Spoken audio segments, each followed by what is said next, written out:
Au cours de la Seconde Guerre mondiale, l'Angleterre s'est retrouvée face à la menace imminente d'une invasion nazie. Londres était alors pilonnée sans relâche par des vagues incessantes de bombardiers. Mais aujourd'hui, le Royaume-Uni pourrait avoir affaire à un envahisseur encore plus redoutable. On dénombre un très grand nombre d'observations d'OVNI au Royaume-Uni. Depuis que le gouvernement s'est intéressé à ce problème, dans les années 50, on en a recensé près de 12 000. Les rapports concernant ces manifestations sont restés secrets. Jusqu'à maintenant. En mai 2008, le gouvernement britannique a levé la classification de certains documents. Mais de nombreux détails restent dissimulés. Le gouvernement chercherait-il à cacher que la Grande-Bretagne est menacée par une invasion extraterrestre? C'est ce que nous essaierons d'apprendre aujourd'hui.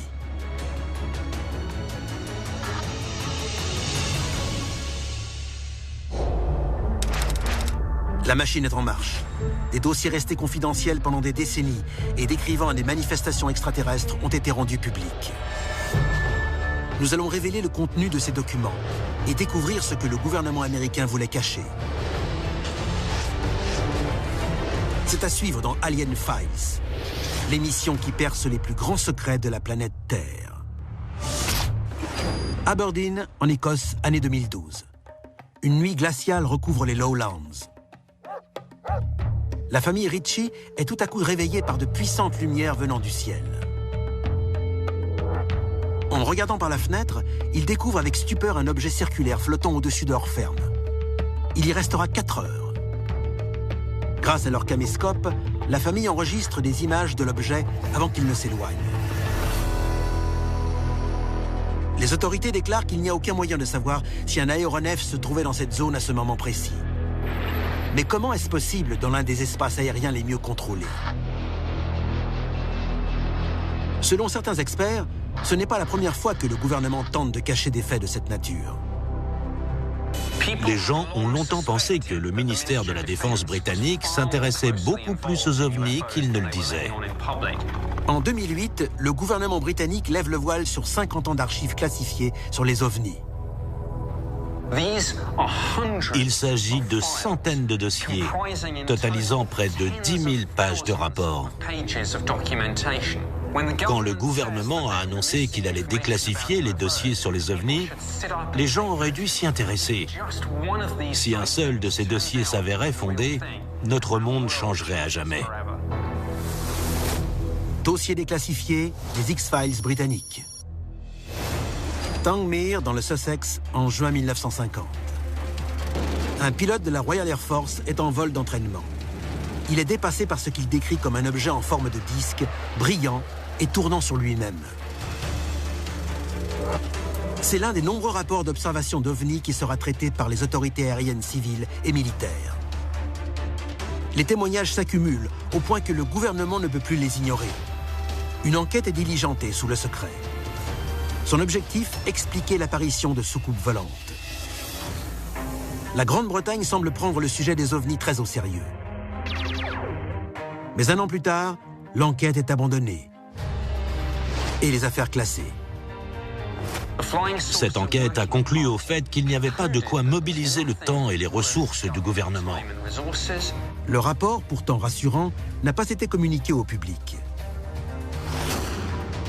Pourquoi le gouvernement a-t-il voulu maintenir le secret plutôt que de dévoiler ses conclusions? Qu'avait-il à gagner à cultiver le doute dans l'esprit des gens? Topcliffe, dans le Yorkshire, septembre 1952. Un exercice de l'OTAN simule une attaque soviétique. Soudain, un radar capte un écho bien étrange. Des témoins décrivent un ovni brillant, très rapide, capable de changer de direction avec une agilité invraisemblable. Les chasseurs de la RAF tentent de l'intercepter, mais sans succès. L'incident pousse Winston Churchill à passer à l'action. En 1953, le ministère de l'Air reçoit l'ordre d'enquêter sur des ovnis presque quotidiennement. Un standard téléphonique dédié est créé. Mais, comme le prouve une note de service déclassifiée depuis, Les opératrices sont priées d'être cordialement non coopératives. Le ministère de l'Air va poursuivre cette mascarade jusqu'à ce que le ministère de la Défense prenne le relais en 1964. Le gouvernement considère la multiplication d'apparitions d'OVNI comme une menace potentielle pour la sécurité nationale et s'apprête à lancer une investigation secrète de grande envergure.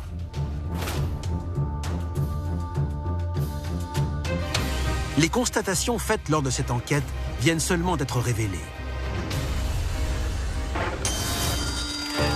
Entre les années 50 et 60, les témoignages d'apparitions d'OVNI se multiplient en Grande-Bretagne.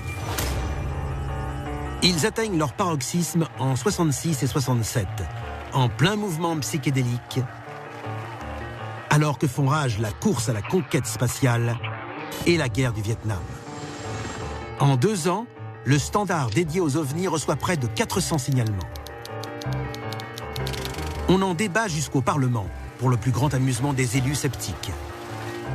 Mais en fait, le gouvernement prend ces témoignages très au sérieux. Le ministère de la Défense crée une cellule d'enquête spécialisée, la DI-55.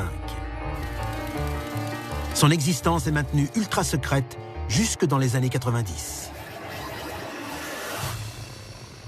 Le ministère de la Défense a en permanence maintenu le silence. Il s'agit, par nature, d'une organisation secrète en soi.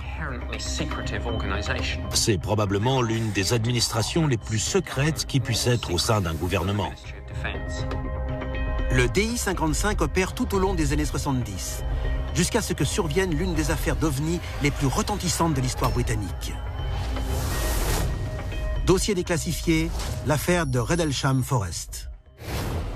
Forêt de Rendlesham dans le Suffolk. Décembre 1980. 2 soldats américains stationnés sur la base aérienne de Woodbridge sont témoins de ce qu'ils pensent être un crash aérien. John Burroughs et Jim Penniston, ainsi que quelques autres employés de la base, étaient en permission quand ils ont cru voir un appareil s'écraser dans la forêt non loin d'eux.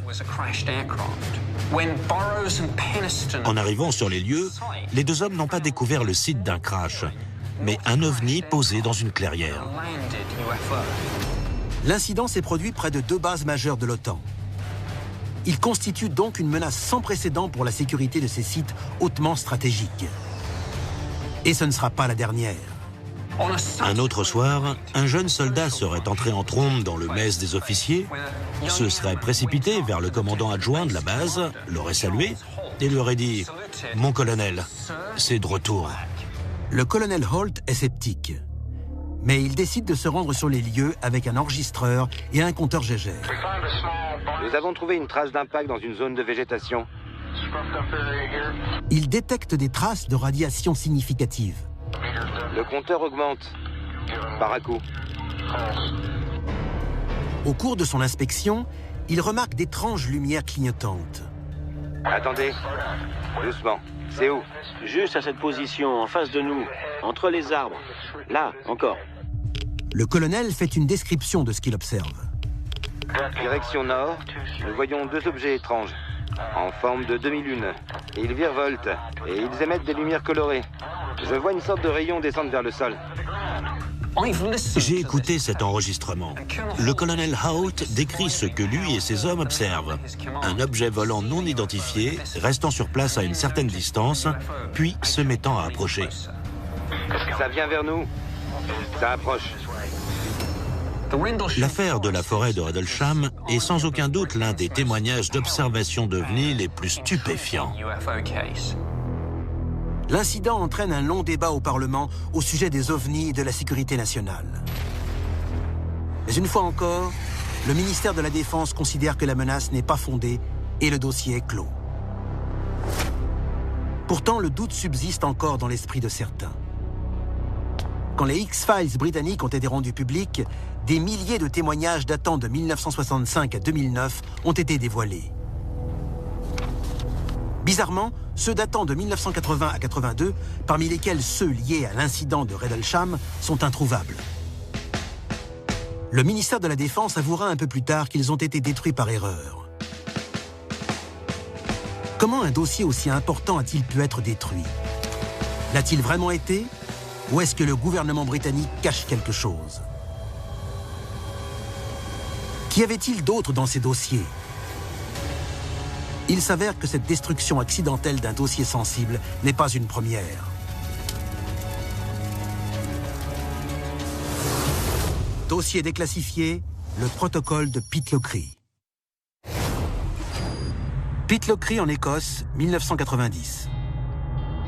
Deux hommes se promènent dans la lande et prennent en photo un étrange appareil escorté par deux chasseurs de la RAF. Ils envoient leurs photos à un journal local. Plutôt que de les publier, la rédaction décide de les envoyer au ministère de la Défense. De crainte de voir l'affaire ébruitée dans les médias, le ministère prend une décision inhabituelle. Il fait remonter l'information au chef du gouvernement. Le communiqué de presse indique qu'une enquête sur cet incident est en cours, mais aucun détail n'est donné. Les photos sont enfermées aux archives du ministère de la Défense et les autorités attendent que la tension retombe. Mais que pouvait être cet objet? Pourquoi était-il accompagné de deux chasseurs? La version officielle indique qu'il s'agissait d'un aéronef expérimental. Pour beaucoup, le ministère de la Défense cache encore une fois la vérité. En une cinquantaine d'années, près de 12 000 témoignages d'observation d'OVNI ont été portés à la connaissance du ministère de la Défense, qui persiste à refuser d'enquêter, tout en dissimulant les détails.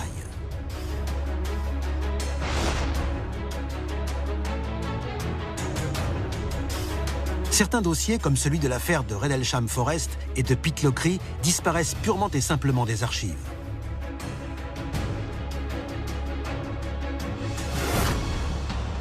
Mais avec le début des années 90, le monde évolue. La guerre froide cède la place à la glasnost. L'apartheid se disloque.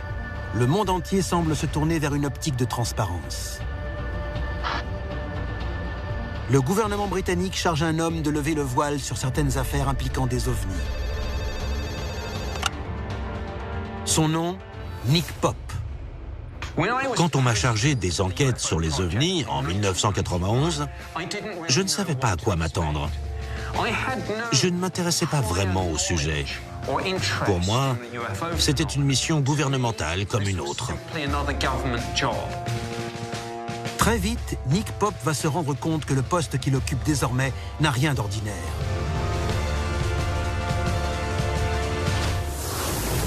Dossier déclassifié, l'incident de Cosford.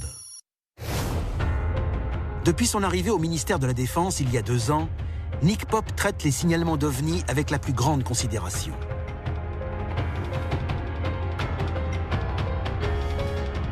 Nous avions un large champ d'action et nous disposions de moyens techniques impressionnants.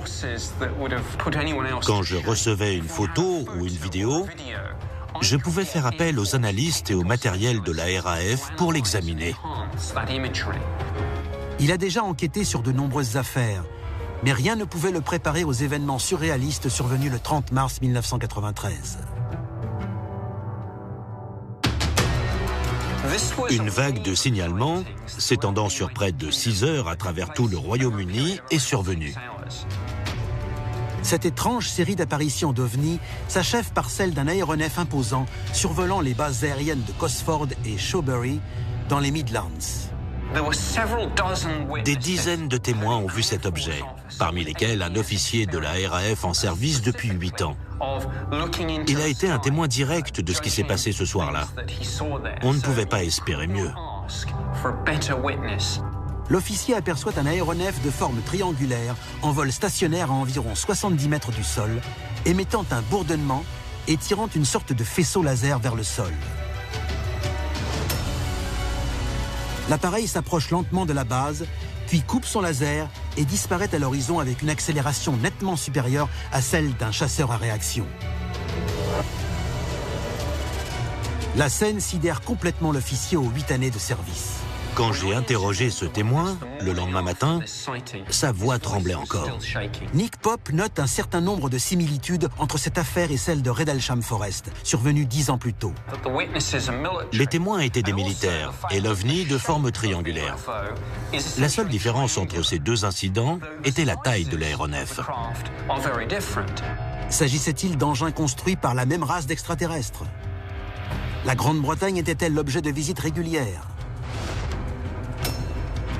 Les témoins de l'incident de Cosford étaient si nombreux que le ministère de la Défense n'a eu d'autre choix que d'admettre qu'un objet non identifié ou d'origine inconnue a survolé la Grande-Bretagne.